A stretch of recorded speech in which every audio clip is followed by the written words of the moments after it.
the public sector is the backbone of this country. It is the backbone of Bangalore. It is the backbone. It is the backbone of the defense forces. And I am not just talking about HAL.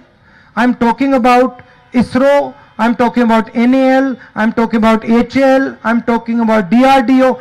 All these industries, companies that work together to make sure that India is protected, that allow us to feel comfortable, that allow us to sleep comfortably at night. I want to, through you, give them a message that we are going to protect your future. And we are going to fight for your right. This Rafale contract is your right. You are the only company in this country that has the experience to build that plane.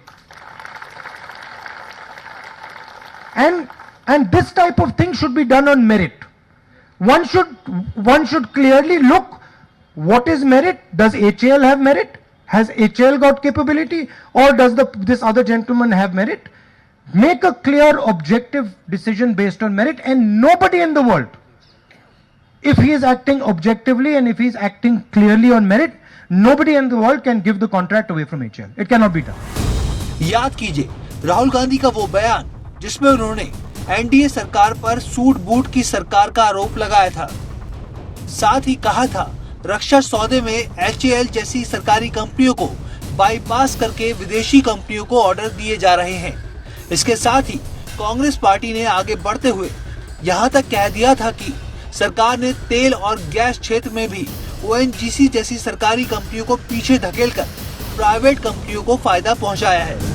मैं कुछ सालों पहले की चीजें आज याद कराना चाहता हूं। मीडिया वालों का भी जरूर ध्यान जाएगा। यही HAL है जिसे बहाना बनाकर हमारी सरकार पर तरह तरह के झूठे आरोप लगाए गए।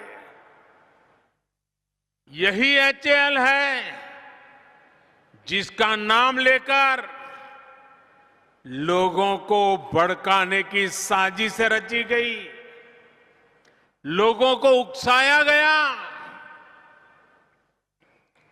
पार्लियामेंट के घंटे से घंटे तबाह कर दिए। लेकिन मेरे प्यारे भाइयों बहनों,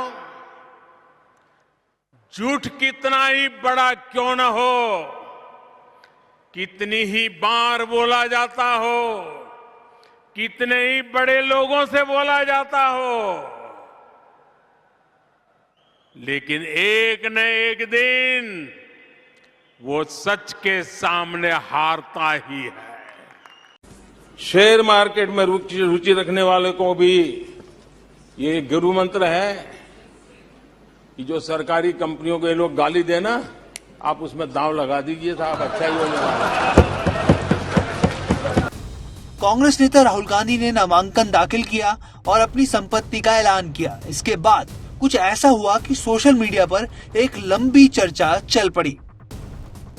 लेकिन विडंबना यह है कि राहुल गांधी ने सरकार पर तो सवाल उठाए, साथ ही सरकारी कंपनियों पर भी, लेकिन उनके पोर्टफोलियो में एक भी सरकारी कंपनी नहीं है। अब ऐसे में सवाल उठ रहा है कि उन्होंने आखिर सरकारी कंपनियों में निवेश क्यों नहीं किया। दरअसल राहुल गांधी ने अपने चुनावी हलफनामे में 4 करोड़ 34 लाख रुपए के स्टॉक पोर्टफोलियो से जुड़ी जानकारी दी है। राहुल गांधी के पोर्टफोलियो में 25 कंपनियों के स्टॉक शामिल है और इनमें से एक भी PSU नहीं है। तो क्या वो सरकारी कंपनी के शेयर में आई तेजी को भुना नहीं पाए? और क्योंकि PSU इंडेक्स की बात करें तो ये पिछले 2 सालों में 138% तक दौड़ा है। तो क्या राहुल गांधी एक बड़ी रैली मिस कर चुके हैं? हालांकि बाजार के एक्सपर्ट कह रहे हैं कि राहुल गांधी के पास अभी भी एक मौका है।